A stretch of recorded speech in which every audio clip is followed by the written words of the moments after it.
Buenas tardes y buenas noches a los que se conectan como yo de este lado del Atlántico. Hoy nos encontramos aquí reunidos, bueno, a través de este espacio virtual para hacer la presentación de la edición especial del poemario Ánima de José Coser. Coser. José Coser. Para eso vamos a darle la palabra a Luis Alberto Mariño y que nos comente un poco de cómo surge esta idea, esta nueva edición del poemario Ánima. Luis Alberto Mariño Fernández nació en Cienfuegos en el año 1987. Es compositor y violinista. Actualmente realiza su doctorado en composición musical en la Universidad Católica Argentina. En el 2013 culmina sus estudios musicales de la Facultad de Música en la Universidad de las Artes, también conocida como ELISA.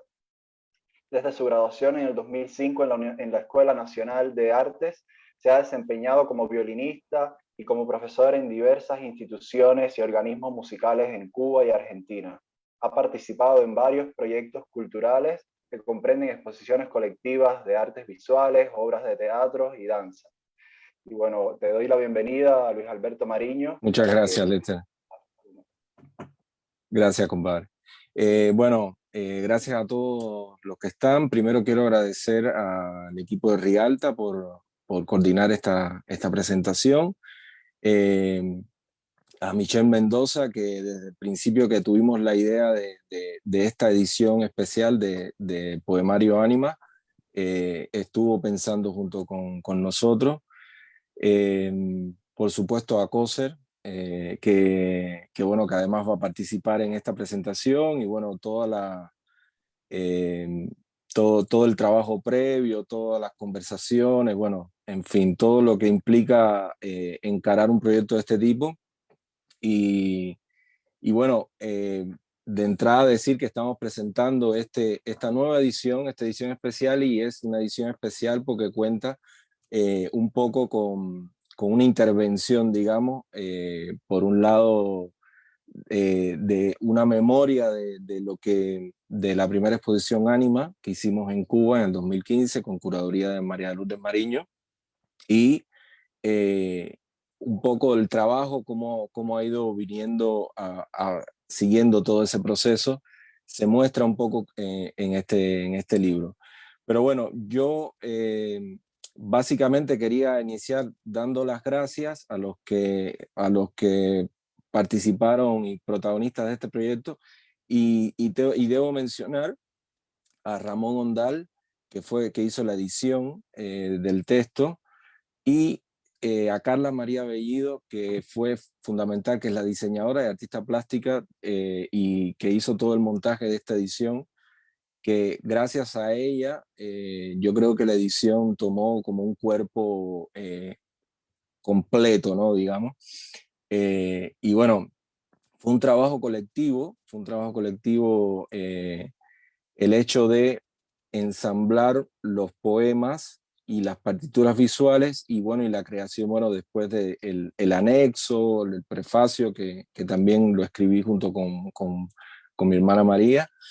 Y, y bueno, estamos muy contentos de presentar esta nueva edición del poemario, y después en otro momento yo quiero hablar un poco más profundamente de la relación con las partituras, con las obras musicales que yo compuse previo al libro, inspirado en el poemario de José Coser, pero bueno, quiero ceder la palabra y en otro momento hablar un poco más de los detalles del libro.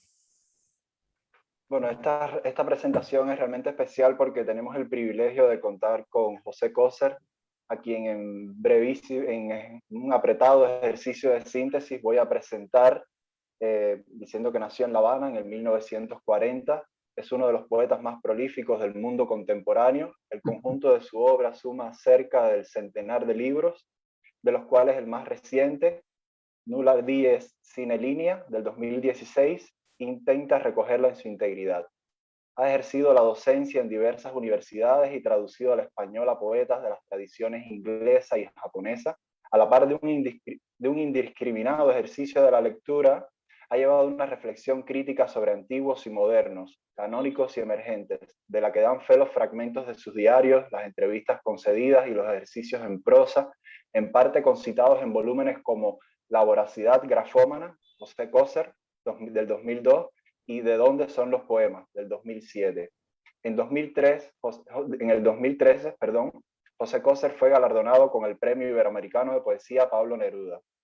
Buenas tardes, José Coser, y bienvenido. Gracias, Lester. ¿Por qué no aludo primero a este tema de la proliferación de poemas, en mi caso, ¿no? Que ya se ha vuelto, yo lo he empujado, yo soy culpable de esto y de este mito, pero ya se ha vuelto una especie de sine qua non cuando surge algo que tiene que ver conmigo, mejor con mi poesía. Ser prolífico es muy complicado a muchos niveles. Por ejemplo, yo estoy cerca de los 14.000 poemas y a Cine Línea, el editor, en un momento dificilísimo, sin dinero, escachado, como decimos los cubanos, insiste y quiere, cuando llega al poema 14.000, de hacer una especie de segundo volumen hasta ese poema. Y yo le dije, bueno, dame un par de meses, confiando un tanto vanidosamente en que iba a seguir con este ritmo de escritura, pese a la edad, pese a todo. Pero siempre pensando en lo siguiente, esto de lo prolífico no se le ve con malos ojos a ninguna de las artes. Bach no para de componer. Beethoven, sordo y muriendo, se está componiendo. Los pintores hasta el último momento están presentes delante del lienzo. Piensen en Matisse, ¿no? Viejo, cansado, en la cama, haciendo sus pajaritas y sus cosas. Y viene el caso de la poesía, y desde el principio yo hago un poco galas, y reconozco que sí que las hago, de lo mucho que escribo, y de lo mucho que escribo en mis diarios. Ya hay 62 volúmenes, en poemas, sobre todo a partir de mi única visita a Cuba, que fue en el 2012, el 7 de febrero. Yo llegué a La Habana en condiciones muy complejas, de las que he hablado poco y he escrito menos. Fue una semana durísima para Guadalupe y para mí, pero fascinante, muy interesante.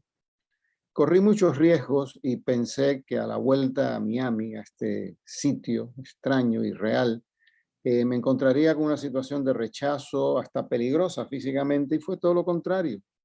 Recuerdo que cuando yo le hablé a Lorenzo García Vega de la idea de publicar algo suyo en Cuba, si ellos lo aceptaban, que no lo aceptaron, me dijo, sí, con mucho gusto, no tengo ningún problema. Es decir, que algo estaba cambiando para bien en nuestro país, y a mí me alegraba mucho servir de puente. Ese día 7, donde de nuevo pasaron muchas cosas, entre ellas tratar de asustarme, mientras yo leía un libro que me interesaba mucho más que trataran de asustarme. Y en ese punto yo escribo un poema, ese día. Y yo no sé qué diablos pasó en mi cabeza, que a partir de ese día y durante los próximos 7 días en La Habana y en Matanzas, escribo un poema todos los días. Regreso y en el avión escribo un poema, y al día siguiente otro, y empiezo un proceso, siendo, y lo reconozco, un poeta prolífico. Nunca había experimentado una cosa así. Es decir, empiezo a escribir todos los días un poema y todos los días un poema, y no lo entiendo muy bien, tampoco lo rechazo. ¿Cómo lo voy a llamar? ¿Una dádiva? ¿Una vocación? No sé, para mí no tiene nombre y no tiene trascendencia. Escribo y se acabó. La escritura tiene un momento con una duración, esos largos y complejos meandros que yo escribo, tal vez de 25 minutos, y al día siguiente sí, corregirlo con mucho cuidado, porque hay que quitar hojarasca, hay que limpiar aquello. Y hasta el día de hoy, incluido, es decir, esta mañana, casi siempre de mañana, o a veces ahora al atardecer o hacia el anochecer, escribo un texto, escribo un poema. Y se van acumulando y se van acumulando, y yo no sé dónde estoy parado, ni tampoco me interesa mucho saberlo. Estoy contento. Fui muy feliz de niño y de adolescente en Cuba, y ahora de viejito ya con un pie en el estribo, como decía Cervantes. Estoy igual de contento, tengo una vida tranquila, una vida completa, con todo lo que uno puede quejarse, como se quejan evidentemente ustedes los jóvenes, de cuánto está pasando, que es terrible, terrible, y no sabemos a dónde va a llevar.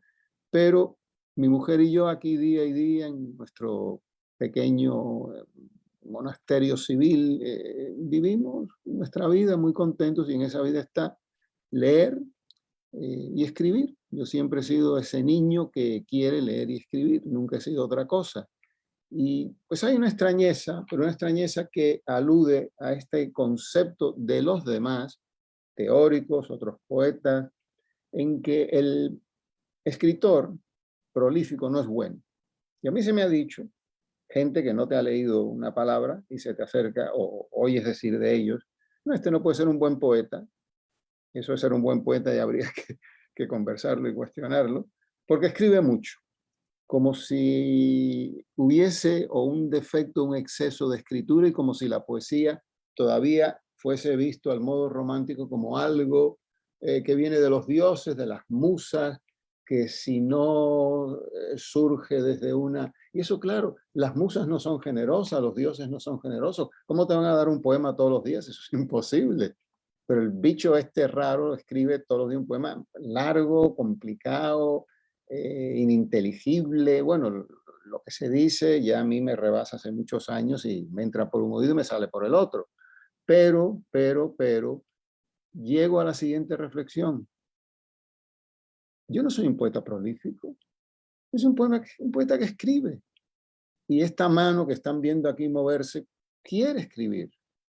Es la que escribe, es la que dicta o establece. Yo recuerdo cuando iba escribiendo Ánima, había un cambio en mi vida, un cambio muy profundo. Y yo sentí por primera vez, quizá a través de la práctica budista, la práctica zen, yo sentí por primera vez un alejamiento de muchas cosas que representaban una acumulación y una dulcificación de mi propio ser, una suavidad mayor en mí, que me producía una enorme alegría. Y los poemas del libro, hay más de 400 ánimas en mi computadora, almacenados, 400 y pico. Pero los 60 primeros que yo escribo salen todos los días uno tras otro. ¿De dónde, Dios mío? ¿Cómo ocurre esto? Yo no me lo cuestiono. Ahora, lo que sí sé es que esto no es ser prolífico. ¿Qué tiene de prolífico que un individuo que escribe, en este caso, eso que se llama poesía, todos los días, en un momento dado, haga ese tipo de escritura? Un carpintero trabaja su carpintería todos los días, un alfarero igual, un profesor lee todos los días para dar sus clases, un mecánico pues va al trabajo todos los días a arreglar cosas, un padre es padre 24 horas al día, un hijo es hijo idem. Entonces hay toda una confusión donde la poesía se coloca a un lado, para mí peligrosísimo, que es un lado muy especial donde hay un privilegio particular, hay un privilegio peculiar, donde el poeta de vez en cuando recibe de las alturas una emoción, una palabra, lo que sea, y eso es poesía.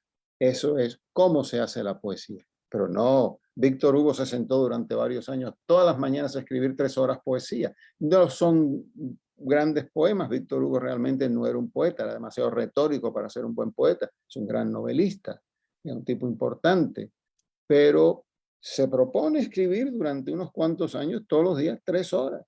Está muy bien. Escribe un libro que nadie lee que se llama Dios. Es un libro curiosísimo, primero desde el título, ¿no? Y está escrito como en quizá medio mes, una cosa así, sistemáticamente todos los días. Y son poemas, no es prosa ni prosa, poemas. Entonces, no intento, porque yo no busco nada en ese sentido, sino este modo de actuar y de accionar ante el fenómeno de la necesidad de escritura, incluso no estoy seguro que haya una necesidad en mí, tiene que ver con, entre muchos otros factores, la necesidad de contrarrestar este mito, porque es un mito, del poeta que escribe un verso de vez en cuando. Además, ha habido un cambio histórico muy importante. La gente de la escritura, los que estamos metidos en las artes, ya no estamos tan locos como antes. Mi vida ha sido una vida de cordura.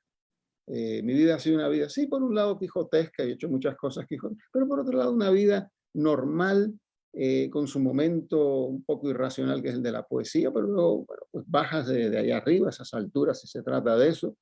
Yo más bien creo que esto viene de abajo, del subsuelo, y vuelves a la normalidad, donde pues yo soy el marido de Guadalupe, que está conversando con ella, está ella en la cocina y me dice, vete de aquí, no te quiero en la cocina, qué sé yo, y nos peleamos y nos reímos. O sea, la vida más normativa que se puede imaginar. Entonces, ¿por qué esta extrañeza ante la persona que una vez al día, durante 40 minutos, escribe un poema nuevo? ¿De qué se trata? Esto es mentira. Entonces, yo soy un hombre con 81 años, pero tengo achaques de viejo, claro, pero tengo bastante buena salud, cuido mi salud, tengo una vida bien, mis hijas están bien. Acabo de vender mi patrimonio literario, que es una cosa ingente. De esta casa salieron 45 cajas de publicaciones mías, que pesaban, más o menos calculamos, 2.800 libras. Es una burrada, ¿no? Y ahora están en un sitio, perdona, ¿sí? Bueno, déjame tranquilo, no me achuche. Y entonces hay un punto en que todo esto empieza a juntarse para establecer una pauta nueva, que es el posromanticismo murió. El siglo XIX de los suicidas, de los alcohólicos, de los drogadictos, en el mundo de las artes murió. Y a partir de los años 60, pese a toda la locura de los 60, que yo viví muy intensamente en Nueva York, entramos en una zona nueva, y esa zona nueva tiene que ver con este trabajo, donde los parámetros han cambiado por completo. Y yo creo que todos los que estamos en este asunto tenemos que replantearnos cómo lo hacemos. Es así de sencillo. Mi mujer ha entrado a regañarme, pues estoy hablando mucho como siempre. Muchas gracias por sus palabras, Coser. Por mi parte, bueno, decir muy brevemente que ese estado de dulcificación del que habla en su poemario, nosotros también de alguna forma lo experimentamos cuando conocimos su poemario, y también nos hizo de alguna manera reconciliarnos con Cuba, un poco también como ese ejercicio circular del que también habla en su prólogo, y de alguna manera relacionarnos de otra forma, pensar en Cuba también desde otros referentes, desde otros puntos de vista. Y bueno, nada, yo simplemente estoy hoy de moderador y creo que sobre eso puede hablar muchísimo más María de Lourdes Mariño, que es a quien voy a presentar a continuación, para que nos comente un poco más sobre esa primera exposición Ánima que sucedió en el año 2015 en La Habana. Nos cuente un poco sobre las motivaciones que la originaron, los artistas y las obras que formaron parte de ella, y quizás también, un poco como María decida, sobre esos proyectos curatoriales que antecedieron, que precedieron a Ánima y que creo que tienen muchos puntos en común con ella. María de Lourdes Mariño Fernández nació en Camagüey en el año 1984, es curadora, investigadora y crítico de arte, máster en Administración Pública en la Universidad de Delaware, de Estados Unidos, en el 2018, y licenciada en Historia del Arte en la Universidad de La Habana en el 2007. Desde el año 2010 ha realizado o ha participado en varios proyectos curatoriales vinculados a la reconstrucción de la memoria histórica de espacios abandonados de la ciudad de La Habana. Recientemente ha organizado presentaciones artísticas en la Universidad de Nuevo México, la Universidad de Minnesota y la Universidad de Delaware, entre otros centros culturales de Estados Unidos. Ejerce la crítica de arte en publicaciones nacionales e internacionales. Actualmente investiga sobre la configuración de la memoria cultural cubana a través de las artes visuales y es estudiante de doctorado de Historia del Arte en Tyler School of Art and Architecture en Temple University en Filadelfia. Buenas tardes, María, y bienvenida. Gracias, Lester. Y gracias, Coser, por esa introducción tan bella. Yo creo que lo que nosotros bueno, primero que todo quiero decir que haber encontrado a Coser fue gracias a la vasta cultura de Michel Mendoza y a su generosidad, porque yo realmente no conocía la poesía de Coser. Y creo que en esas búsquedas, ¿no? Y en esas lecturas entra Coser y su poesía, y no solo su poesía, sino su manera de entender la realidad, o sea, la poesía también como una práctica diaria, como una manera de vivir. Y creo que eso nos inspiró bastante a la hora de redactar ese texto y de pensar, ¿no? ¿Qué podríamos hacer en relación con la obra de Coser, con su poesía y empezando a leer, ¿no? Y creo que el poemario Ánima nos capturó a todos, sobre todo a Tito, y a partir de ahí empezamos a tratar de ver, yo creo que al principio la idea era como, queríamos tener nuestro ciclo de exposiciones Ánima. Como mismo existían los poemas Ánimas, queríamos tener como un apartado de exposiciones, de maneras de organizarnos y de presentar que siguiera un poco, de alguna manera, esa metodología. Y, y yo creo que, como decía Lester, había también un deseo de reconectar con Cuba de otra manera. Y si mal no recuerdo, en el prólogo que escribimos, que escribió Michelle y también yo, a la exposición Ánima del 2015, esa primera exposición, reflexionábamos mucho sobre la experiencia del exilio. Y nosotros que estábamos todos en Cuba en ese momento, pensábamos, ¿sabes?, en el exilio que vivimos dentro de Cuba. ¿Sabe? El exilio como una experiencia que no es solamente de los que dejan Cuba, sino también uno la vive cuando está dentro de Cuba, a veces más que cuando está lejos.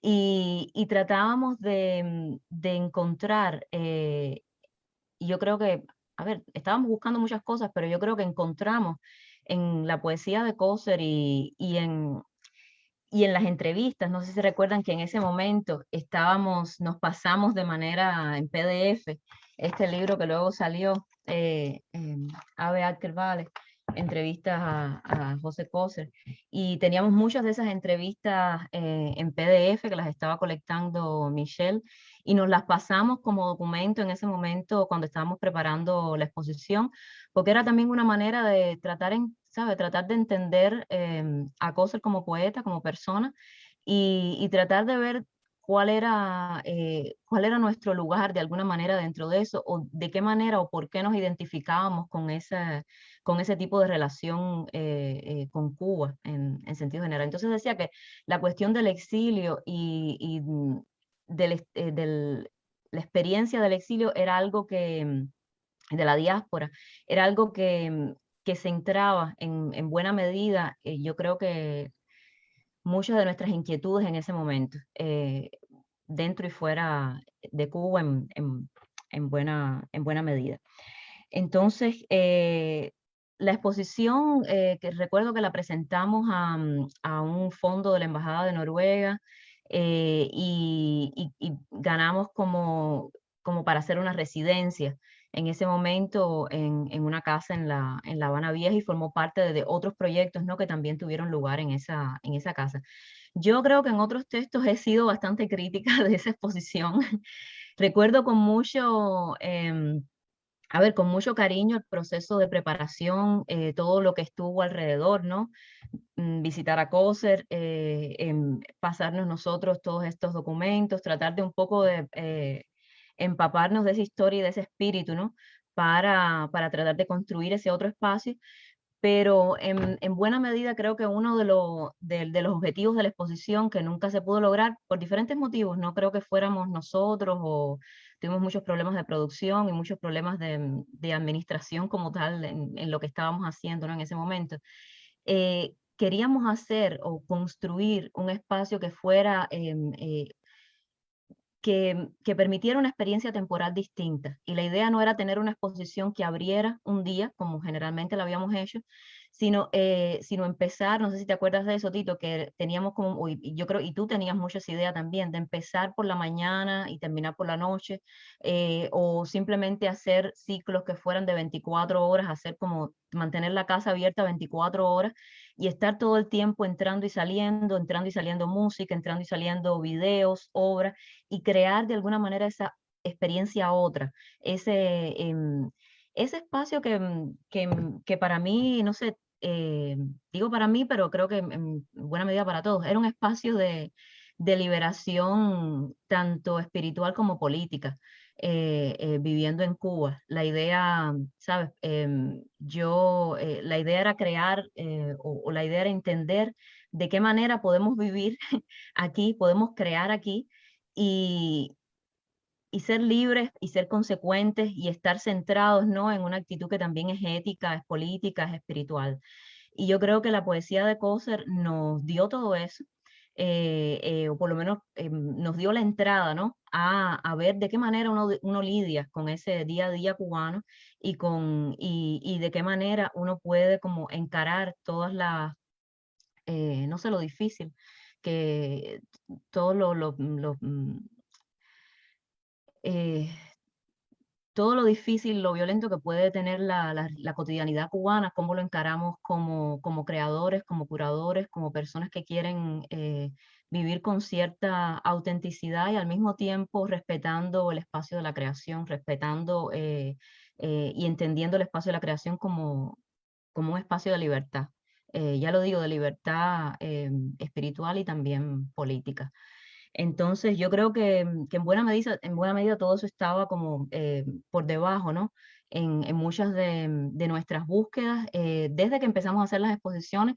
No me voy a referir ¿sabe?, a todas las exposiciones, pero creo que de manera especial, cuando encontramos y cuando empezamos estos proyectos Ánima, yo creo que habíamos llegado también a un punto, ¿no?, de indefinición o de incertidumbre o de no saber qué es lo que vamos a saber. Ya hemos hecho, ya llevamos unos cuantos años haciendo exposiciones, qué es lo que va a seguir, qué es lo que, cómo podemos seguir lidiando, seguir conciliando, ¿no?, todos estos aspectos. Y creo que Ánima y estas entrevistas nos daban como un poco el pie para encontrar un camino, que no me gusta usar la palabra reconciliación porque está tan manoseada, ¿no?, que ya casi no dice nada, pero para encontrar un camino de paz, donde uno pueda como sentarse todos los días a trabajar, simplemente eso, y fundar así algo que sea auténtico y duradero.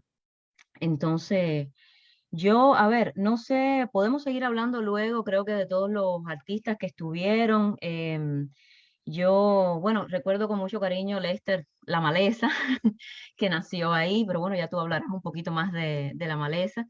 La obra de Dachel, de Adrián, Viviana, de Carlos, Camila, también Juan Pablo. Yo creo que en sentido general fue algo bonito, bueno, lo que hizo Tito también con Tamara, que me pareció genial, ¿no? Creo que de alguna manera, más allá de lo que nosotros hubiéramos podido planificar o ordenarnos en ese momento, algo salió en esa exposición. Yo no creo que todo fue como lo esperaba, pero creo que algo sí salió hermoso, duradero, y bueno, el hecho de que estamos aquí hoy hablando de eso, creo que también es significativo.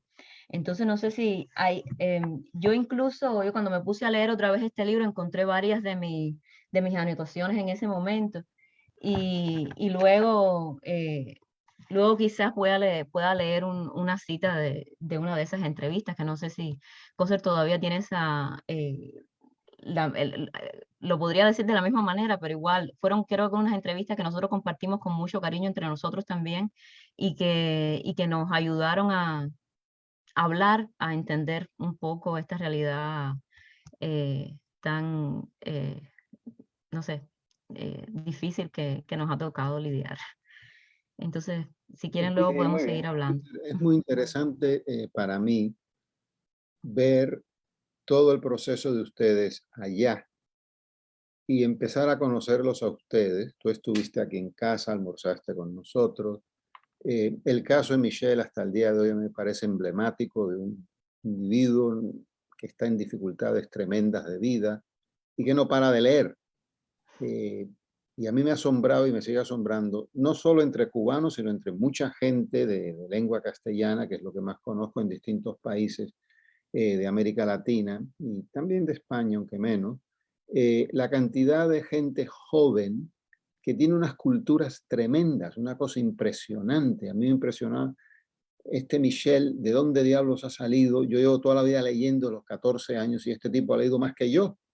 Ya yo tengo 70 y pico años cuando lo conozco. Entonces, mi asombro, mi devoción por él, por su relación con la cultura, con la inteligencia, sabe de todo. Ahora hay un cineasta en Grecia, cubano, que quiere hacer cosas sobre vida, qué sé yo, no voy a meterme en esto, pero yo me quedo asombrado de este tipo que tiene 37 años, lo ha leído todo, ha leído más que Azorín, que lo había leído todo en su época, un tipo que puedes hablar de él de cualquier cosa y te da punto y raya y no lo alcanzas. Y yo sigo leyendo como un bobito, leyendo, y viene esta juventud y te desbanca en dos patadas. Entonces, para una persona como yo, que tiende mucho al aislamiento y a la soledad, siempre he sido así desde niño, para una persona que se va de Cuba con 20 años de edad a Nueva York y no a Miami, que siempre evité, eh, que haga una vida, me decía ayer un gran amigo, estuvimos a almorzar juntos, me decía, es que tú de La Habana tienes que saber muy poco, tu ciudad es Nueva York. Y le digo, sí, mi ciudad es Nueva York, son 40 años de vida en Nueva York.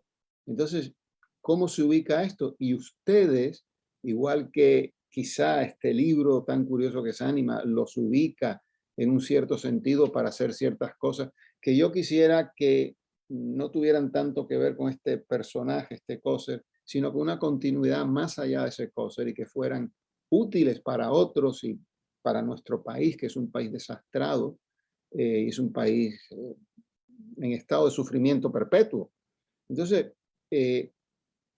¿cómo ustedes no solo alivian mi soledad cuando Tito viene a casa, que vino 2 veces con el violín, cargando con ese violín, ¿no? Y nos toca cosas de música de la que yo sí conozco un poco, pero no es mi mundo, no, yo me he quedado muy atrás, digamos, ¿no? Y esto ya es post-Schoenberg, John Cage, y todo el mundo nos mandó ahora las 11 composiciones relacionadas con Ánima. Guada y yo escuchamos la primera y se nos saltaban las lágrimas. Es que es de una delicadeza, de una belleza, de una... Y aquí está el muchachito este, que no sé de qué paracaídas ha caído, haciendo estas maravillas. Entonces, lo que yo siento por primera vez desde que salgo de mi país, no es este exilio rastacuero de oportunismos, de mediocridad, de gente que quiere y no puede. Entonces, claro, yo me distingo y por qué él y no yo, y toda esta porquería que a mí me ha aislado por completo y me ha convertido en un ser curiosamente más cotizado o querido en Cuba, en esa Cuba de la que supuestamente yo soy enemigo político, y lo soy, que de esta gente que se va en mi época, que está aquí, de todos los judíos cubanos que fueron mis amigos, no hay uno que no me deteste, y por razones equivocadas. Y son mi primer mundo, mis primeros recuerdos, mi adolescencia, mi felicidad cubana, y me detestan. Hace pocos días me pseudoataca porque nadie se enfrenta conmigo. Todo siempre es muy a mis espaldas, ¿no? Me ataca y que sea con unas tonterías, una mujer inculta. Y hay un punto en que empieza a defender a Trump. Bueno, está bien, está en su derecho que defienda a quien quiera. En esta edad de la impunidad, puedes decir cualquier cosa y no te pasa nada. Pero te deja muy mal, porque es tu gente, es donde tú creciste, la gente con la que reías y balbuceabas y qué sé yo. Y vienen ustedes, que es otra cosa, muy refrescante, muy nuevo, y yo creo que ahí es donde está la nueva Cuba. Y esa nueva Cuba ahora mismo se está viendo en el nivel político, está viva, está haciendo cosas peligrosísimas, ¿no? Y entonces ya el concepto de exilio a mí se me vuelve otra cosa. Y son ustedes, o sea, la deuda la tengo yo. Yo quiero pensar que nosotros desde el inicio que de alguna manera nos juntamos para hacer algo, fuimos conscientes de ese sentimiento de comunidad o ese sentimiento fuerte, como que queramos llamarle, que nos conectaba, ¿no? Hace unos días estábamos celebrando los 11 años de ese primer encuentro que tuvimos, precisamente en una iglesia en ruinas en La Habana, en el Vedado, Y esa primera vez que nos juntamos ni siquiera fue para hacer una exposición, fue para hacer un retiro en el que fundamentalmente lo que hicimos fue compartir lecturas. Y yo siempre, para mí ese momento es como fundacional en mi manera de entender la cultura, en mi manera de hacer cualquier cosa que vaya a hacer, ¿no? Y recuerdo especialmente a Anameli Ramos González, que es a la que le quiero dar la palabra ahora, que trajo unos textos de Simone Weil y que compartió con nosotros. No recuerdo exactamente qué tiempo estuvimos allí haciendo un retiro, quizás fue 10 días, bueno, ya alguien me lo podrá aclarar, pero fue realmente un momento muy especial y yo creo que de allí esa energía se ha mantenido en todas las exposiciones que posteriormente hemos seguido haciendo, ¿no? Yo quiero darle la palabra a Nameli para que, bueno, para que nos comente un poco sobre la segunda exposición, que fue también un concierto Ánima, y bueno, también que hable de manera general, como ella desee, sobre estos proyectos que preceden a esa exposición, ¿no?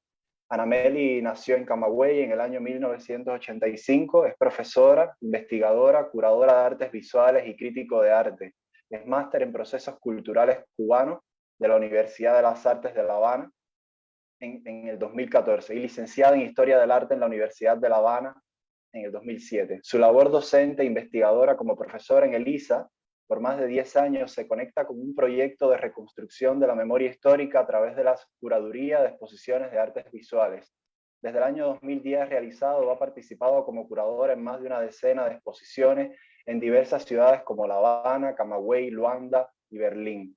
Desde el 2016 coordina el espacio de reflexión y debate social Fórum Loyola en el Centro Loyola de La Habana.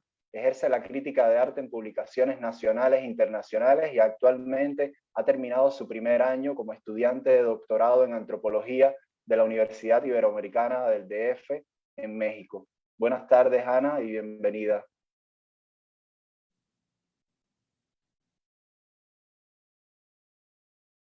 ¿No está conectado? Hola, ¿cómo están? Bueno, ¿me oyen bien? Sí, perfecto. Qué bueno. Es un placer para mí estar aquí con ustedes. De hecho, en lo que los oí hablar, pensaba que hacía mucho tiempo no estábamos juntos así, hablando de estas cosas. Y me llamaba mucho la atención de que ahora todos estamos fuera de Cuba, ¿no? Sí. Y en el momento en que empezamos Ánima, tanto las exposiciones del 2010 en adelante como este nuevo comienzo, ¿no? que fueron estas exposiciones Ánima de las que estamos hablando hoy, estábamos dentro, ¿no? Yo cuando María empezó con Tito como este nuevo comienzo a partir del poemario de Cosas, estaba en Angola, estaba dando clases allá. Y esta primera parte de este nuevo comienzo como que me la perdí. Y entonces después cuando regresé, retomé, María fue la que salió, y entonces yo retomé esto de las ánimas. Y recuerdo que esta exposición concierto que hicimos ahí en el Centro Loyola marcó también como la salida entonces de Tito del país. Es decir, yo creo que ha sido como una especie de, no sé, como una rotación o algo así, como una dinámica muy particular.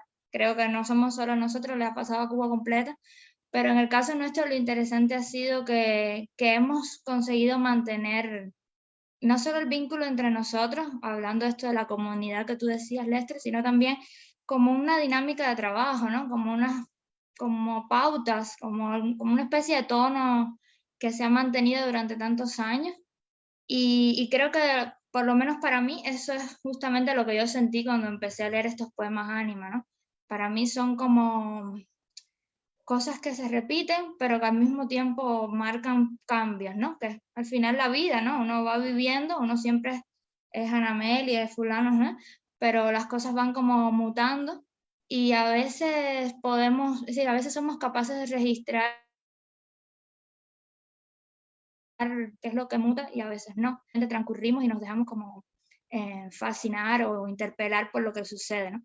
Y eso justamente también yo veía cuando Tito me enseñó por primera vez las partituras estas de las que, bueno, después hablará, que están en el libro.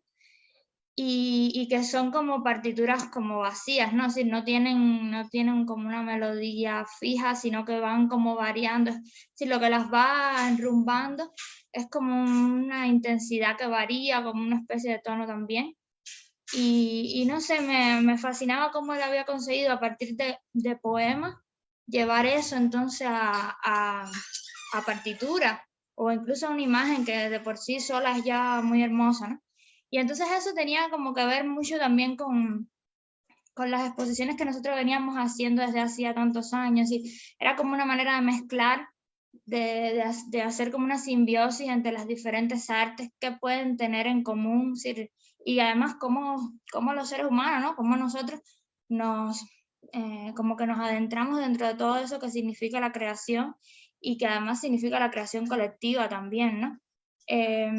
Y no sé, al principio de nuestras exposiciones, como eran para revitalizar lugares abandonados y demás, eran también como una especie de camino, ¿no? Como una manera de acompañar la ciudad también, de ir como registrando sus cambios, sus olvidos, y cómo nosotros nos podíamos relacionar mejor con ella, cómo ella nos hacía reinventarnos y así. Era como una relación, ¿no? Y para mí también eso era la poesía, es como una especie de acompañamiento, y más con esto de las ánimas, ¿no? Que se repiten y al final van marcando eso, ¿no? La reinvención de uno mismo en la medida en que pasa el tiempo, ¿no? Y esta exposición de concierto, que lo hicimos, creo que fue, no recuerdo bien, creo que fue el año 2018, fue, o no, El antes, 17. no, 16, 17, exacto. sí. Creo que fue, para mí fue súper curioso porque fue al revés, es decir, nosotros estábamos muy acostumbrados a insertar las piezas de Tito y también todo lo que hacíamos de performance o de escenas teatrales y demás dentro de las exposiciones, es decir, siempre curábamos un espacio, insertábamos esas cosas dentro y todo como que armonizaba, ¿no? Y aquí fue como al revés, fue como insertar las piezas plásticas o visuales dentro de un concierto, es decir, de alguna manera la motivación inicial era el poemario de cosas, y lo que hacía Tito con el poemario, ¿no? Es decir, esas lecturas y las piezas que él componía, y cómo entonces en medio de esa performance yo iba a tratar de insertar estas piezas visuales de Juan Pablo Estrada, que fue el artista que acompañó a Tito en esta muestra, ¿no?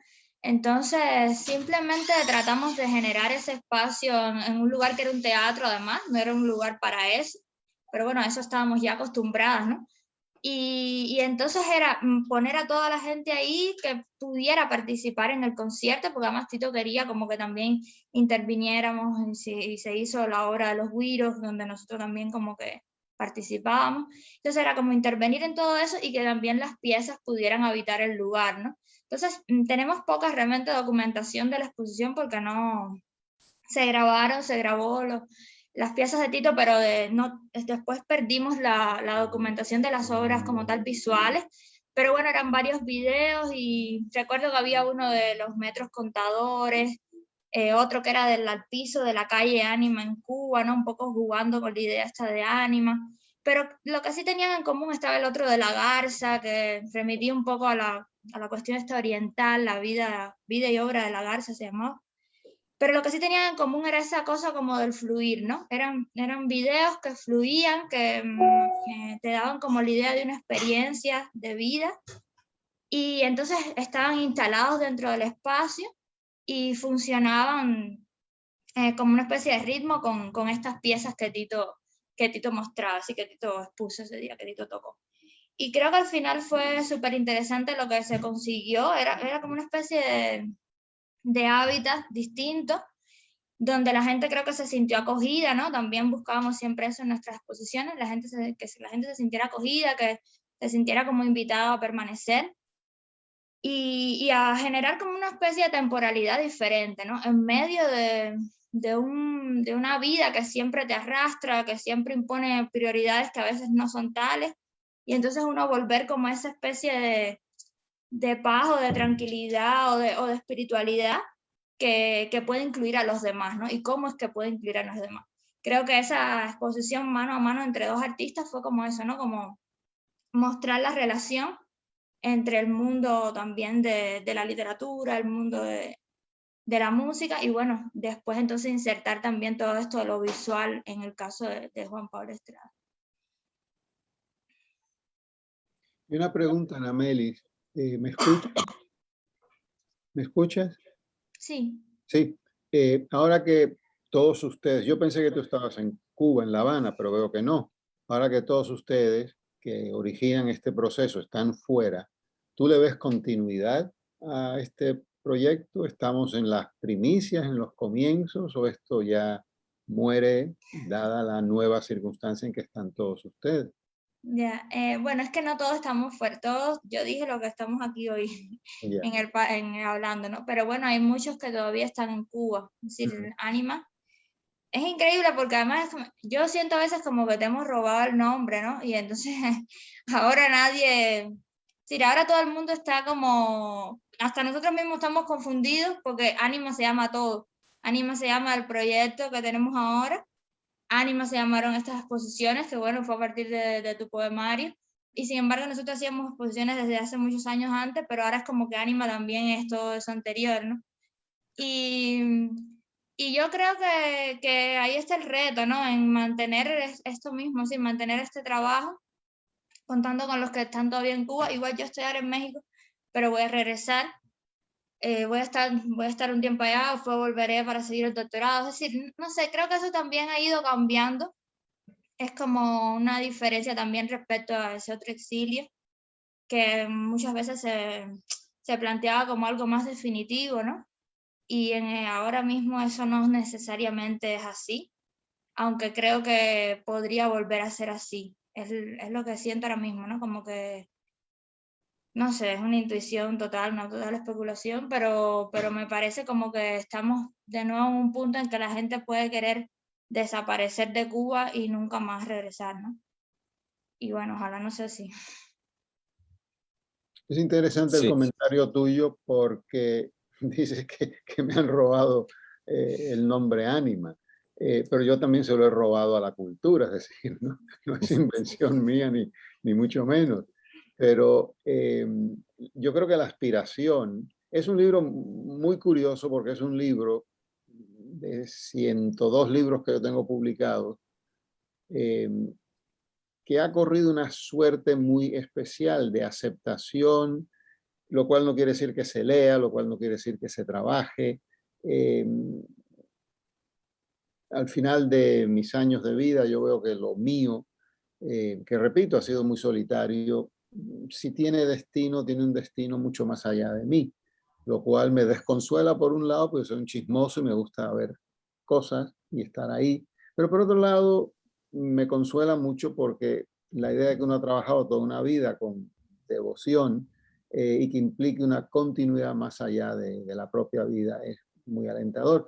Pero este es un libro con Carece de Causa, que es un libro sumamente doloroso para mí, muy judío, o un libro que se llama Acta, que está dedicado 60 poemas a la muerte de mi madre, que fue una experiencia para mí complejísima, ¿no? Estos libros, en un hervidero de libros y de palabras, a mí me llama la atención porque este libro en concreto es gatillo de nuevas cosas o de otras cosas que tiene este libro. Está traducido al ruso, hoy estaba mirando la edición rusa y me encanta no entender nada, ¿no?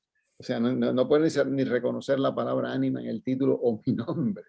Están traduciéndolo ahora al italiano, que me da un enorme gusto. Es un libro que tiene varias ediciones, incluyendo esta peculiar edición de ustedes.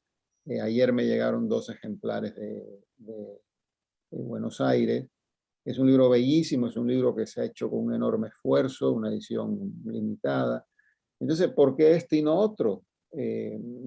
Yo tengo libros que amo mucho y se ignoran en este sentido. Por ejemplo, La Garza sin sombras, ¿no? Es un libro que yo amo mucho y que ha corrido buena suerte, pero no como Ánima. Ánima ha tocado algo que yo no entiendo muy bien de qué se trata, pero sí sé que cuando yo lo escribía, cuando yo estaba viviendo la experiencia, estos poemas diarios, yo estaba soltando ahí algo o algo me ocurría donde mi vida estaba pegando un giro que creo que es para bien propio, ¿no?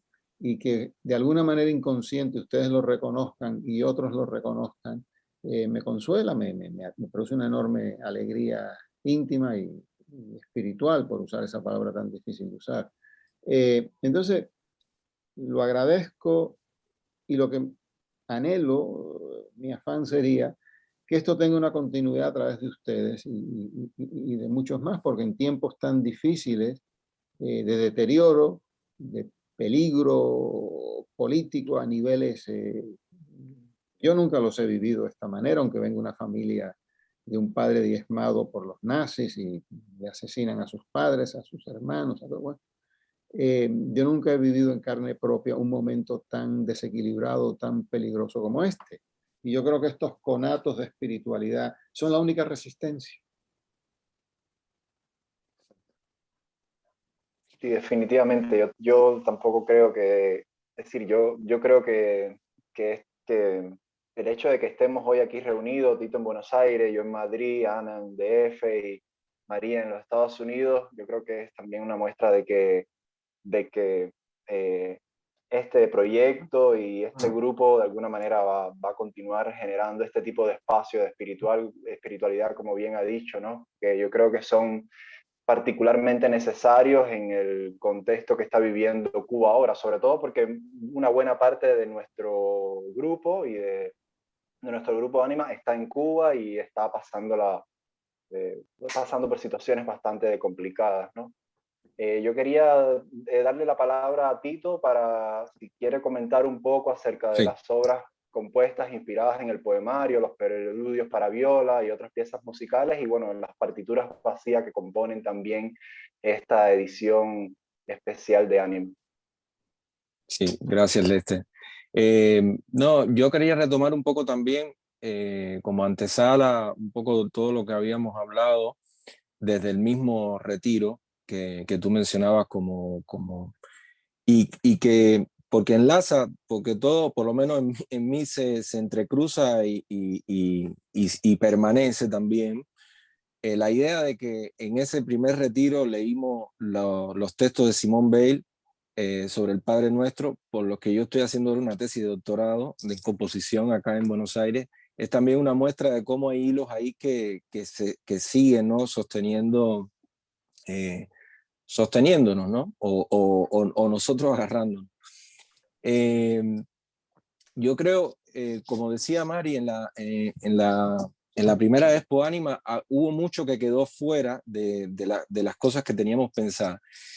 Y eso conecta mucho con estas partituras, porque las partituras yo las pienso como un lugar, las partituras están vacías, y desde ese vacío tienen muchas posibilidades de crear a partir de ellas, ¿no? Y justamente pongo como el tono pongo el centro en esa ausencia de tono o en ese ser vacío de las partituras para, digamos, poner también poner en la superficie una cosa que me interesa, que es ese espacio de creación colectiva o ese espacio de invitación a una experiencia creativa, como decía Cosa al principio, como más cotidiana, ¿no? Como asumir lo creativo con una naturalidad, de decir, bueno, vamos a trabajar en esto, como otros trabajan vamos a sentarnos, vamos a dedicarle un tiempo, vamos a esculpir, digamos, esto. Y, y un poco las partituras vacías yo creo que centran en mí esa idea que tengo desde los primeros retiros. Y yo creo que también como que logré el año pasado, o sea, pensando en esta edición y en un año tan particular como el año pasado,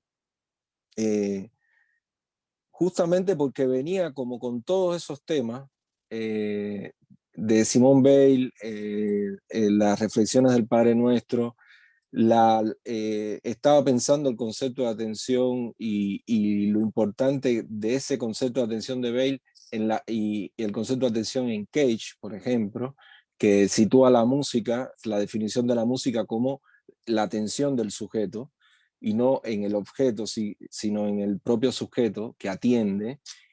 Y entonces todo eso como que se fue estructurando, se fue conformando y me cerró la idea de las partituras vacías, una idea que ya yo tenía desde la exposición Ánima 2 y que había realizado y había esbozado con Juan Pablo para esa exposición. Y entonces, el año pasado, cuando estaba creando, como que empezaron a aparecer estas partituras, me di cuenta que era la continuidad directa de los 11 preludios y que conectaban totalmente con mi experiencia de lectura de la poesía de Coser. Porque es esta idea de un tono, de una recurrencia, pero no es algo que, que esté claro, ¿no? No es algo que se imponga, sino que uno tiene como que dejar el espacio, como cuando uno lee o escucha o lo que sea, darle el espacio a la palabra, al poema, darle el espacio como para que entre y uno relacionarse con eso. Y de esa relación yo creo que se produce una música, digamos, inaudible, ¿no?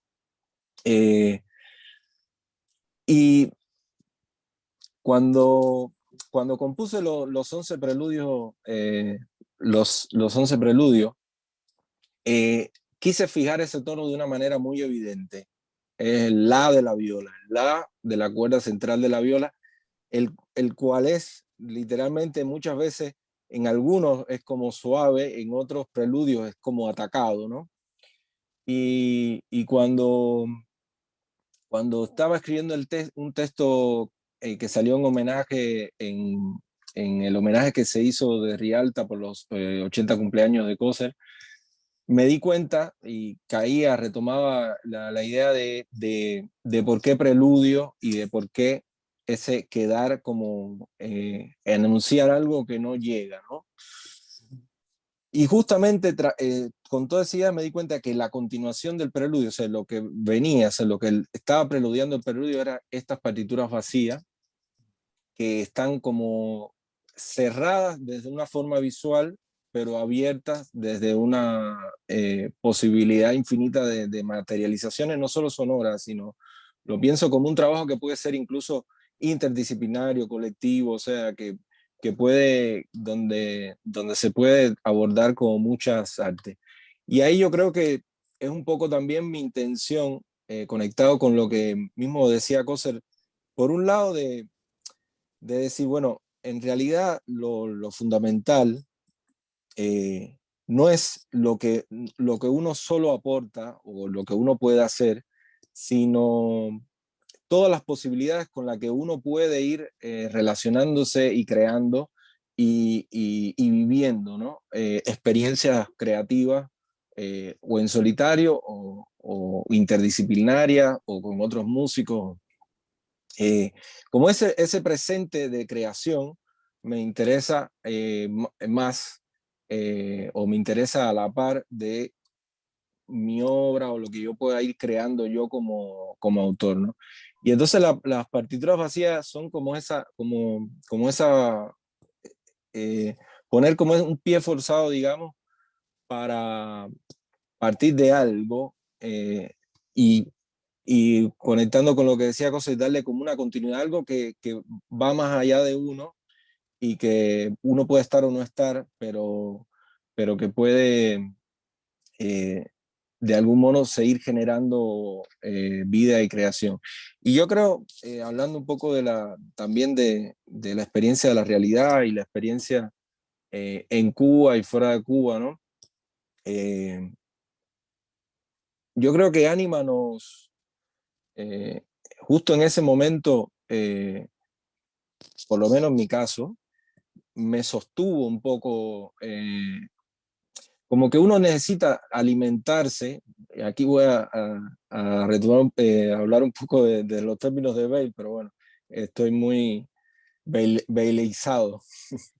Uno necesita alimentarse espiritualmente para sostener y justamente para establecer una resistencia muchas veces con esa realidad que intenta no seas nada, ¿no? Que no seas ni siquiera una persona, ¿no? Y sobre todo con la experiencia que nosotros vivimos, ¿no? De nacer ya en el medio de un proceso totalitario, o sea, un proceso histórico que intentaba normalizar la realidad, cuando la realidad es lo más anormal que existe, ¿no? Entonces, yo creo que en mi caso a mí me sostuvo mucho, me alimentó y me sigue alimentando, como me sigue. Yo leo un poema y siento como un impulso a hacer algo, a pensar o a quedarme o a dejar un espacio, pero también a crear cosas musicales. Y bueno, los 11 preludios fueron esa primera respuesta, esa primera respuesta por un lado creativa, pero también entendiendo un poco el proceso de creación como un proceso de vida, también de repetición, de circularidad, de dejar un espacio, esto que decía Coser al principio, refiriéndose a varios autores, ¿no? Dejar un espacio que cree su propio ritmo y en el cual uno entra y sale, ¿no? Porque uno tiene una vida, tiene 1000 ocupaciones, pero que esa pequeña gotica con suerte que uno puede hacer diaria, va como haciendo, va poco a poco tejiendo algo, ¿no? Y yo creo que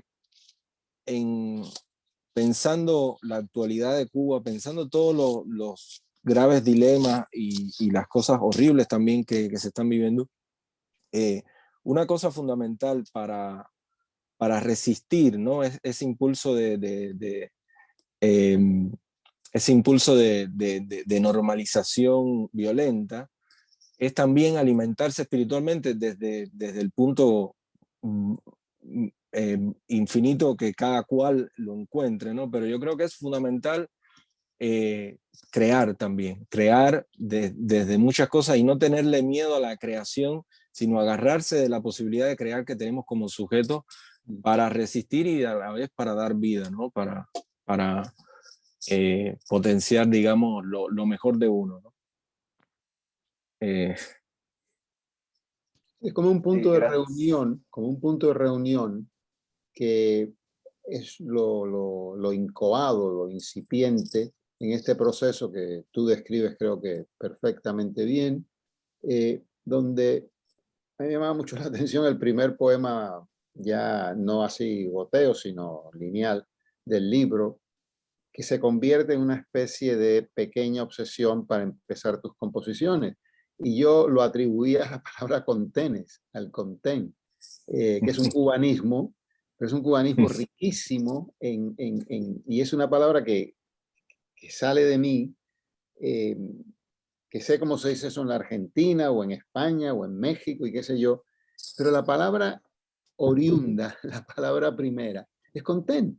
Es una palabra que tiene tantas posibilidades de contentamiento, etcétera, ¿no? Y entonces yo creo que lo que en tu caso concreto te insta a iniciar este proceso con todo lo que luego va implicando, es ese poema donde el agua tropieza con ese contén, con ese cubanismo. Exacto. Entonces a mí me retrotrae de muchacho a las múcuras en la calle, a cosas que ya no existen, pero que por haber existido siguen existiendo. Y yo no hablo de una recuperación, sino simplemente de un volver a estar, de un estar ahí. Entonces llueve y pues el contén es como en un cauce, ¿no? Como en un... está permitiendo que la basura no suba a la acera. Yo estaba recordando hoy mismo el juego de canicas, que en Cuba siempre se dijo jugar a las bolas, ¿no? Y una terminología que probablemente ustedes ya ni conocen, que era el tirar al ñate, el quimbe y cuarta y este tipo de expresiones, pero estaba recordando la felicidad, el afán de que diera tal hora para los amigos reunirnos ahí abajo y empezar a jugar bolas, ¿no?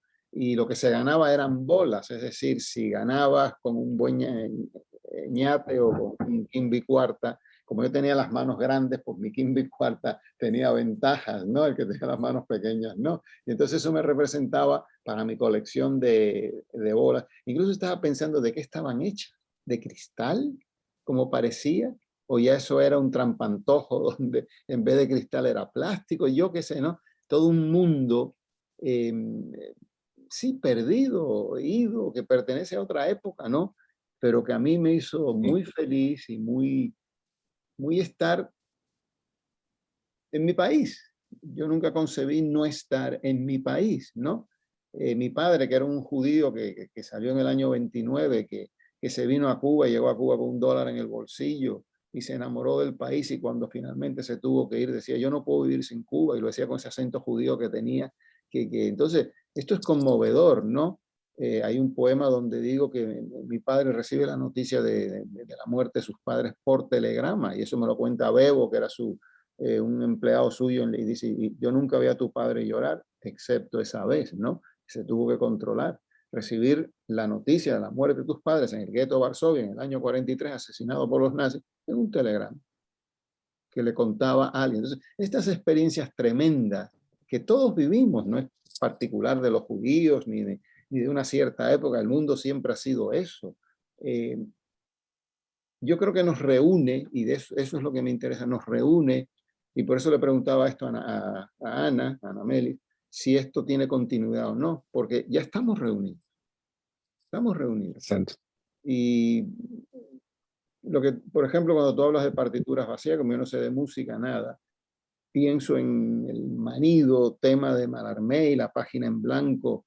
¿Es algo parecido? ¿Es algo que uno está ahí y hay que empezar a llenarlo con la propia obra y todas las implicaciones de esto? Entonces, siento curiosidad, siento amor, siento necesidad. Es una experiencia para mí que me rejuvenece, y que te rejuvenezcan los jóvenes es muy curioso y muy interesante. Muy interesante. Cómo la vida viene de lugares. Sí, así. Bueno.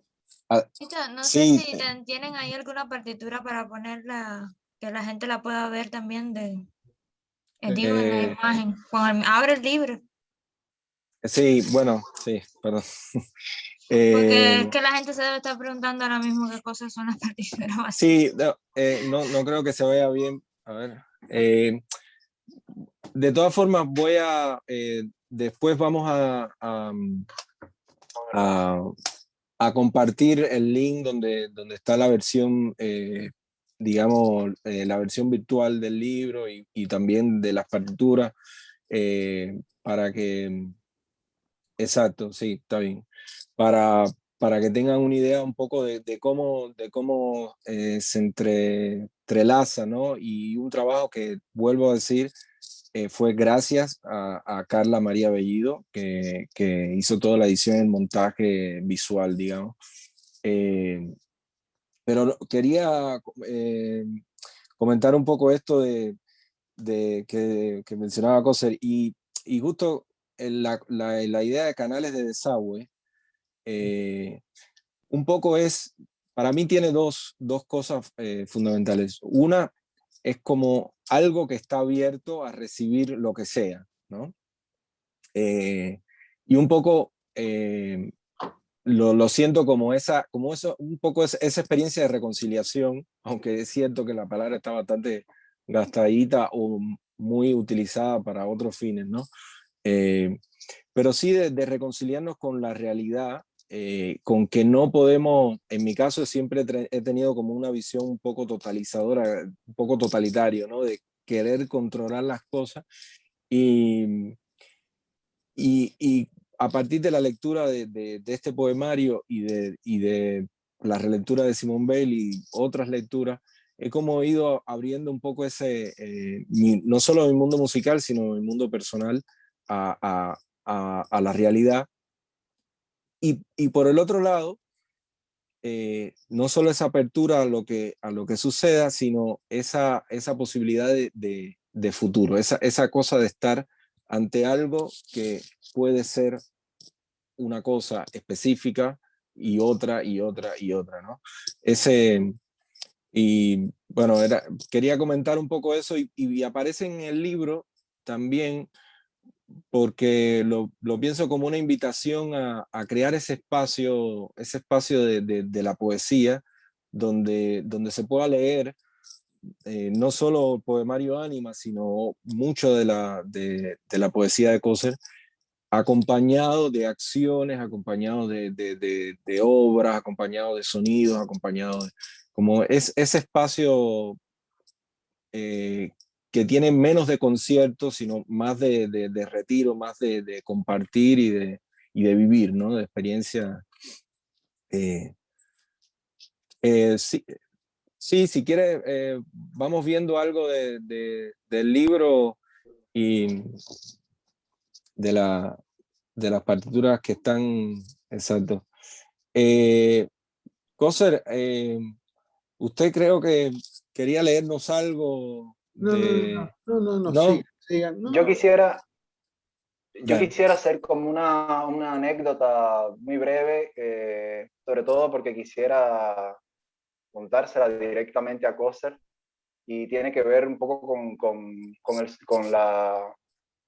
cómo yo entré a esa primera exposición de Ánima con mi obra La Maleza. Buenísimo. Bueno, es una obra que surgió precisamente en una conversación con Dachel Hernández, que es uno de los artistas que participó en esa primera exposición. Dachel y un día él y yo nos estábamos tomando un café y como somos amigos desde hace muchos años de Camagüey, yo sé que Dachel lleva un diario desde hace como 20 años y Dachel en esa conversación me dice, Lester, yo sé que esto yo nunca lo voy a poder publicar aquí en Cuba, ¿no?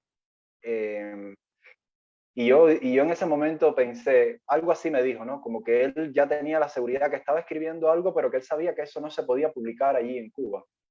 Y yo inmediatamente pensé, uff, qué duro eso, ¿no? Qué duro eso, un poco que estamos hablando de Cuba, ¿no? Un poco la circunstancia que nos envuelve. Qué duro es uno siendo joven, saber que uno está haciendo una obra, pero que no tiene cabida, ¿no? Que no tiene cabida dentro de ese espacio. Y a mí inmediatamente se me ocurrió dije, yo quiero hacer una obra, digamos, por la implicación que tengo con amigos que escriben, quiero hacer una obra que de alguna manera visibilice eso, ¿no? Y ahí surgió La Maleza, ¿no? Que básicamente eran estas esculturas de madera, de libros de tamaño real, con madera que yo me encontraba en la basura, y lo que hacía era estampar un título de una obra inédita, que era inédita por diversas razones. Y bueno, esa obra de Dachel, el título de esos diarios digamos, fue la primera obra, la primera pieza de esa serie, ¿no?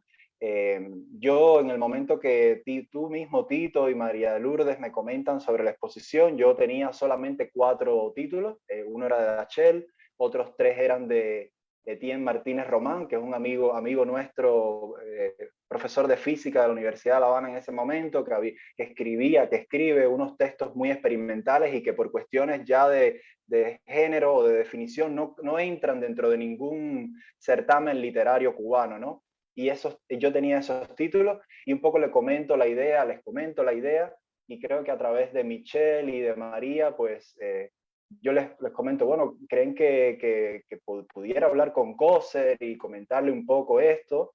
Y bueno, me facilitaron el correo, le escribí a Coser, yo guardo con muchísimo cariño los correos, la respuesta de Coser, que vino además acompañada de un título y de un poema. El título es La Dádiva, y de ese correo donde me ofrecía el título, me regalaba un poema de La Dádiva, y además había una frase particular que yo la quiero leer, que yo hice como en esa pieza, yo digamos imprimí una cartela que era como una especie de política editorial de la obra, porque ya yo estaba pensando en que esa obra en un futuro iba a ser una editorial, estamos hablando del 2015, en el 2018 yo publiqué uno de los libros eso que estaba en cubierta, el de Roman, y digamos la pieza ya se transformó en editorial. Yo justamente hoy acabo de venir ahora de una reunión de trabajo para una exposición que va a haber en septiembre en Barcelona, y precisamente la obra que me están pidiendo es La Maleza, un poco también para entroncarlo con lo que decía Coser de esa continuidad, ¿no? Era una obra que en ese momento se exhibió y formaba solamente 5 piezas, y ahora actualmente son 40 piezas. Es una pieza que ha seguido creciendo, que ha ido tomando distintas direcciones, y yo quería leer, es una cita muy breve de una línea que había en ese correo que Coser me envió y que yo prácticamente la he utilizado hasta el cansancio como statement, como declaración de qué es lo que podría ser esa obra, ¿no? Y esa frase dice, Coser me escribía: la obra debe ser esa maleza donde debe haber hierbajo, planta medicinal, planta de condimento y olor, la variedad del aroma y del color, mundo ecuménico. A mí esa frase me gustó tanto porque de alguna forma definía eso indefinible que yo quería para esa obra, ¿no? Que era sencillamente crear un espacio simbólico en el que cupiera todo el mundo, en el que cupiera todo tipo de escritor, que por distintas razones no tenía espacio dentro del mundo editorial cubano, ¿no? Y bueno, yo quería aprovechar que estamos aquí y agradecerle a Coser porque fue muy inspirador recibir su correo y recibir su disposición a que yo pudiera disponer de uno de sus títulos para que formara parte de esa obra, ¿no? Porque Lester, la manzanilla no es buena y la cicuta es mala. Es como se utilizan. Son parte de la naturaleza, están ahí. Si quieres utilizar la cicuta para matar a Sócrates, bueno. Si quieres utilizar la manzanilla para tranquilizar tu sistema cardíaco, bueno, es como se utilicen las cosas. Pero tú me haces pensar en la continuidad de nuevo y en algo muy importante. Yo, claro, por el tipo de vida que hago, no asociaba, he visto este proyecto, esa maleza contigo, ni mucho menos recuerdo, y perdóname, pero no recuerdo ese email, ni que nos carteamos, ni nada, es que es imposible. En mi máquina hay más de 100.000 emails recogidos, o sea que no me puedo exigir siquiera ese recuerdo. Pero igual que existieron las cartoneras y han desaparecido y cumplieron una función interesantísima y fascinante, y perdónenme porque diga esto, pero también una función crematística. Es decir, hay que vivir en un mundo donde el dinero nos sirve y puede ser útil para esta continuidad. No hay que chuparse los dedos. Yo no quise regañar a Luis Alberto, a Tito, cuando me dijo, y vamos a regalar el libro. Yo tenía que decirle, ese libro debes venderlo a $100 cada ejemplar. ¿Cómo regalar el libro? Libro que regalas, libro que no se lee. Entonces, yo creo que tú estás en un punto, hablo de Lester y de su proyecto, y de esto que viene hacia Barcelona, donde se renueva el concepto de la cartonera, que ya está casi fundido y muerto, y surge una nueva visión de la publicación. Y hay una necesidad para esto tan tremenda. Yo lo palpo todos los días, en todas partes. Entonces, a mí me están sucediendo cosas a diario que tanto a Guadalupe como a mí nos asombran. Y es difícil vivir con esto, es difícil no caer en vanidad, porque son todos alabanzas y el poeta más prolífico, el poeta más importante, el poeta de Cuba, el poeta de no sé qué, entonces son tantos halagos y que ya los que me atacan ni siquiera se atreven a atacarme, ya se callan, ¿no? Que también son 4 gatos y no pasa nada, en fin. Pero estamos en un punto que es una encrucijada de camino, donde como en la calle Zanja, tú puedes tomar 4 direcciones, por eso se llama 4 caminos, ¿no? Entonces, uno de ellos es lo que ustedes están haciendo, y hay que ser realistas. Para hacerlo, pues hay que saber mercar. A mí me es muy difícil todo esto, porque claro, como soy de origen judío, pues ya me vienen los idiotas a decir, judío, que esto, que lo otro, ¿no? Pero hay que saber mercar y hay que saber explotar en el buen sentido todo esto, porque es importantísimo. Yo cuando vi las primeras portadas de esto, y acabo de ver una hace 2 días, me quedé, se me corría la baba. O sea, mi primera reacción, y no la niego, pese a todo el reconocimiento, pese a todo lo que yo he publicado, pese a todo lo que me piden constantemente, yo quiero publicar ahí. ¿Me comprendes? O sea, yo quiero publicar ahí. Es una ambición, es un deseo. Entonces es tan atractivo todo eso, y tú lo estás haciendo, ustedes lo están haciendo. Hágase. Y hágase bien. Publicar es durísimo para el editor, y más hoy en día, y más con la poesía. No pierdas tu tiempo en amiguismos, no pierdas tu tiempo en tonterías, no. Corre el riesgo de lo distinto, corre el riesgo de las composiciones de Tito, de lo que están haciendo todos ustedes, ¿no? Como grupo y como individuo, en condiciones dificilísimas, pero todo se puede hacer. Y es un momento pésimo y buenísimo. Yo los invito, y es una cosa que Guadalupe y yo hacemos todos los días, a que busquen en YouTube una cosa que se llama casas mínimas. Gente joven, entre 20 y 35, 40 años. En Australia, en Nueva Zelanda, y ahora un poco en este país, que están haciendo casas mínimas donde vivir perfectamente, cómodamente con tu internet, trabajar desde la casa. Hay que decir que en la mayoría de los casos son mujeres y a veces hombres, un poco menos, pero más mujeres solas. No quieren marido, no quieren hijos, dicen que su vida es esto y que están muy contentos o contentas. Entonces, pero es un cambio.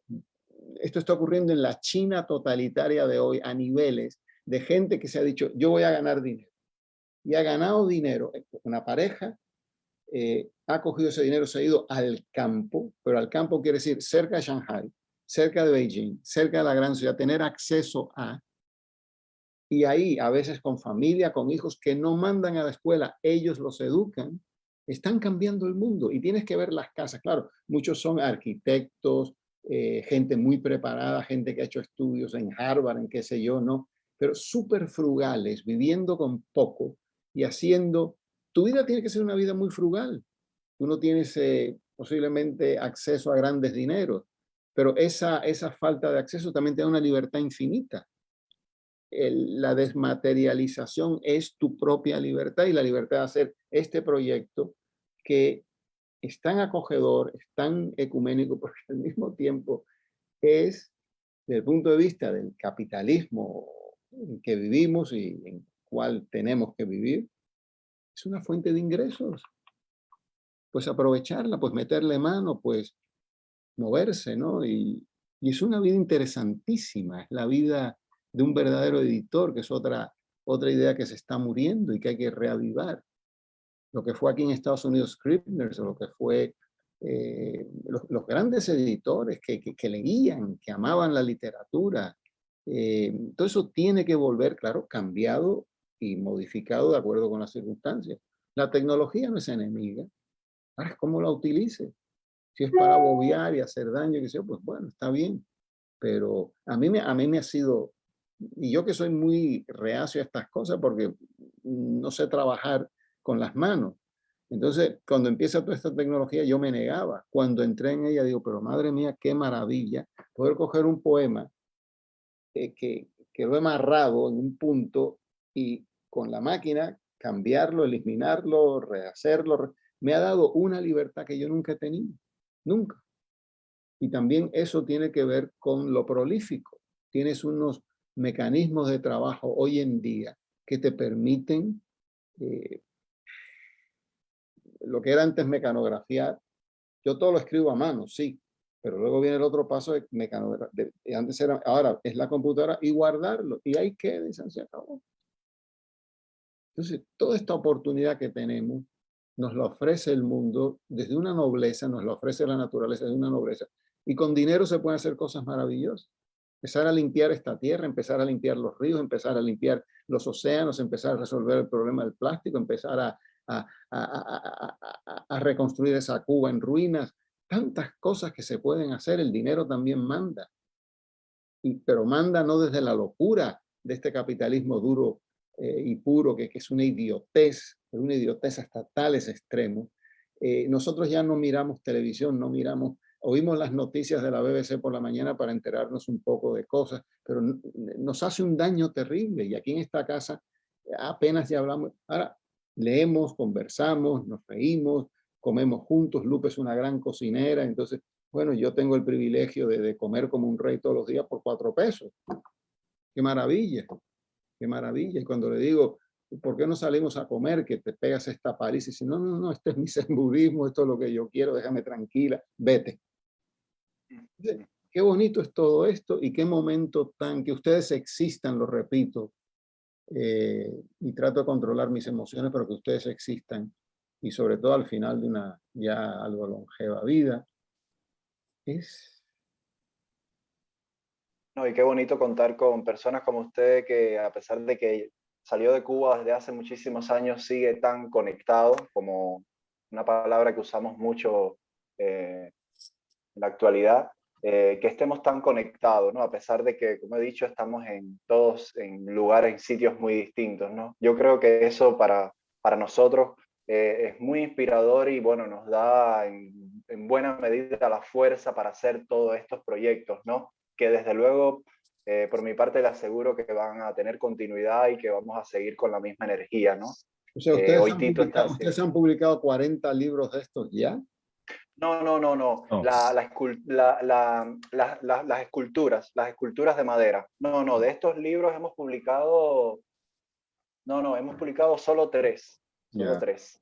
No, no, es que el proyecto editorial, digamos que la obra que funciona para galería, esta obra instalativa, ha tenido una vida distinta a la de la vida editorial. Yo ahora estoy en España y una de, digamos, de los propósitos que tengo es eso, establecer legalmente la editorial, puesto que en Cuba eso es imposible. No existe una figura legal para las editoriales independientes. De hecho, la obra surge precisamente por esa carencia. Y yo ahora estoy en un stand-by precisamente para eso, porque queremos reorganizar y un poco todo eso de lo que está hablando precisamente lo estamos teniendo en consideración, porque no vamos a trabajar de gratis y mucho menos en un sitio como Europa.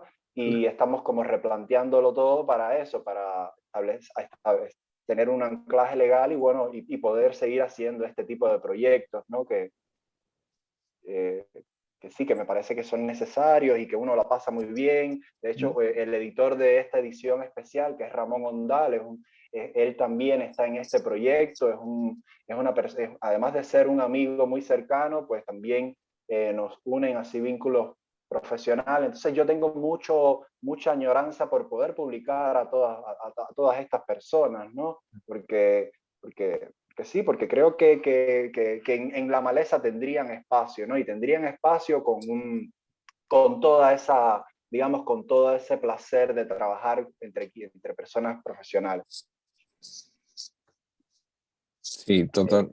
Yo pienso lo mismo, ¿no? Como hay muchas maneras de continuar y de hecho, bueno, es un poco lo que estamos haciendo desde distintos puntos, pero también yo creo que nos toca ir viendo maneras de hacer surgir cosas a partir de distintos proyectos, ¿no? Pero sobre todo de seguir haciendo y de seguir, seguir conectados con nuestra realidad, que no es solo Cuba, sino todo, ¿no? Porque uno, bueno, siempre, pero es el mundo, ¿no? Y a la vez poder filtrar todo eso en proyectos que impliquen, por ejemplo, esto mismo que estás diciendo, Lester, de rescatar un poco de todo ese silencio y de toda esa situación de no espacio, y abrir como nuevos canales, no sé, pero no sé, digo en general, creo que podemos ir cerrando un poco la presentación, pero le quería pedir a Carlos, Aníbal, si puede poner algunas de las imágenes del libro eh, para, bueno, terminar un poco la presentación y decir, bueno, que en general el libro tiene un pequeño prefacio donde se explica un poco y después empieza como tal la edición es el poemario con el prólogo de Coser. Y como pueden ver ahí, van apareciendo partituras o pedazos también de partitura, porque la idea cuando estaba trabajando con Carla era poner algunas partituras, pero también motivos de las mismas partituras.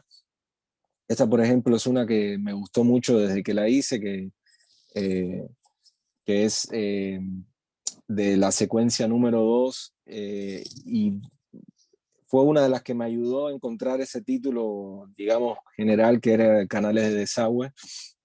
Y bueno, fui creando las partituras y en paralelo trabajando con Carla, que las digitalizó, que hizo un trabajo tremendo para ponerlas en el libro. Y bueno, la edición como tal es toda esta parte de Ánima, que es el centro, ¿no? Del poemario, con las partituras, y después en anexos está una colección de fotografías de Juan Pablo Estrada sobre la primera exposición Ánima, y el texto del proyecto de la exposición, que es un texto que nos gustaba también. Es un texto muy corto y que es un texto previo a la exposición, o sea, como estamos pensando el proyecto, y que de algún modo yo creo que sigue abierto esa idea de esa idea general, ¿no? Del texto, de crear esos espacios, de posibilitar esto mismo que está sucediendo, ¿no? Y yo creo la idea un poco también de continuidad es lograr exposiciones, lograr cosas en los distintos contextos en que estamos, entrelazados como estamos, y haciendo buen uso de la tecnología y de las cosas que tenemos a mano para, seguir un poco creando y resistiendo a la vez en los distintos contextos, ¿no? No sé si María y Ana quieren agregar algo más para, si no podemos ir cerrando. Solo si quieres leer un fragmento de la introducción y al final. No sé si Mari quiere decir algo primero. Vale, perfecto. No, yo no voy, lo que tenía aquí era un fragmento de una de las entrevistas. Tú y yo siempre, pero está bien. No, tú lee No, tú el fragmento. lee tú primero.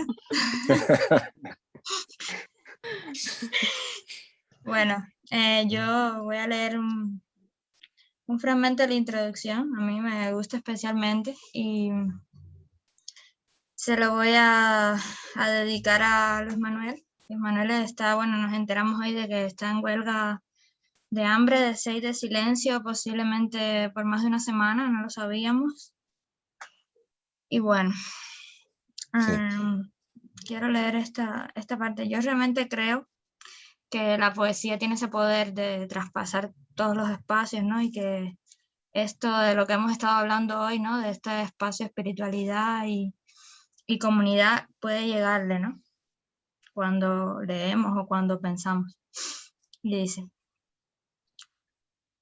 ese hombre decide en lo adelante y hasta el día de su muerte que va a seguir escribiendo poemas que, de tener ese tono, llevarán por el título Ánima.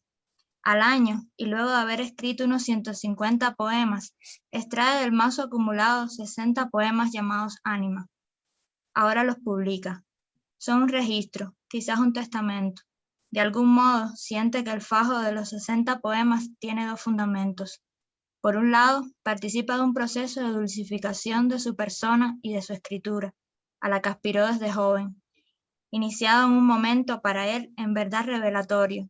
Se trata del día en que, leyendo Guerra y Paz, entendió con Tolstoy y el príncipe Andrei Volkonsky y con María y con Pierre que el bien morir implicaba un estado último de dulcificación. Así pues, se calmó y se dulcificó. Siempre había aspirado, con todas las fuerzas de su alma, a llegar a ser completamente bueno, de manera que no podía temer la muerte. Asimismo, escribiendo esos poemas, ese hombre de 60 años intuye que de haber un sobremundo como el que Dante nos revela, por su modo de vida, por sus vicios y virtudes, lo más probable es que al morir tenga que pasar cierto tiempo en algún punto del purgatorio.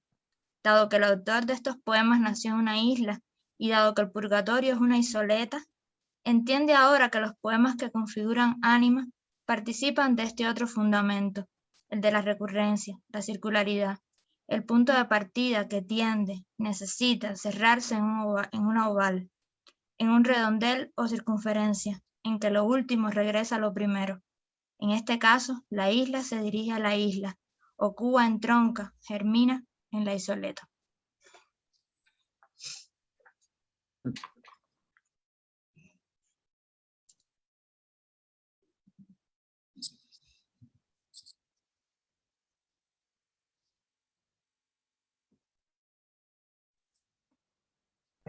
María, ¿querías leer un fragmento? No, no, no. Gracias, Ana. Gracias, Ana, de verdad. Es- En fin. Vamos a terminar porque se va haciendo tarde Sí. y además el hambre aprieta y el sueño se insinúa. Ánima. Muchas gracias, Coser, de verdad, por esta oportunidad de compartir y Dame por todo este tiempo de... 2 minutos finales, ¿ok?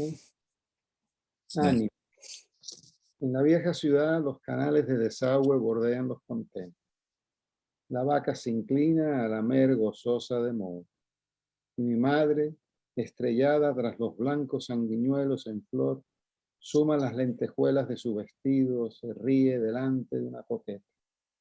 A punto de salir, la llaman, o será que la denominan, bailó. Las lentejuelas de su vestido se deslizan fulgurando por los desagües de la ciudad, trizas las estrellas. Llama la vaca, tu lengua es verde, síguela bordeando los contenes. Mi madre desemboca en los antiguos canales. En los antiguos canales de irrigación. Solo queda vida en las afueras de la ciudad, revístela. El único recurso del agua que corre o se estanca será sentarnos yo mismo contigo, pasados los cuadros de labranza en la linde del bosque, besarte en la frente, madre estrellada, asistir a la formación de las aves en primavera, ver, marcar tu frente al rojo vivo. Baja 2 veces el testuz, recibe primero la corona en el pescuezo, flores de cerezo, y luego el vestido largo de falla recién casada, a tus espaldas rehecha la trenza, roto saco de agua. Tu poema.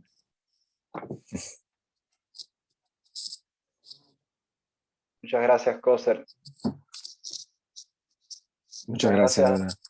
Tito, Ana y María, por esta oportunidad y por haber pasado, por rememorar todo ese tiempo, ¿no?, que hemos llevado manteniendo esa misma energía, no importa dónde estemos, ¿no? Y bueno, especialmente a Coser por el privilegio de tenerlo aquí con nosotros. Que ese círculo, esa circularidad sea cada vez más expansiva y que podamos reencontrarnos con Luis Manuel, con Michael, que podamos reencontrarnos todos en una Cuba mejor que la que tenemos hoy y que sigamos creando. Así mismo. A ver dónde Gracias. nos... Sí. Ok.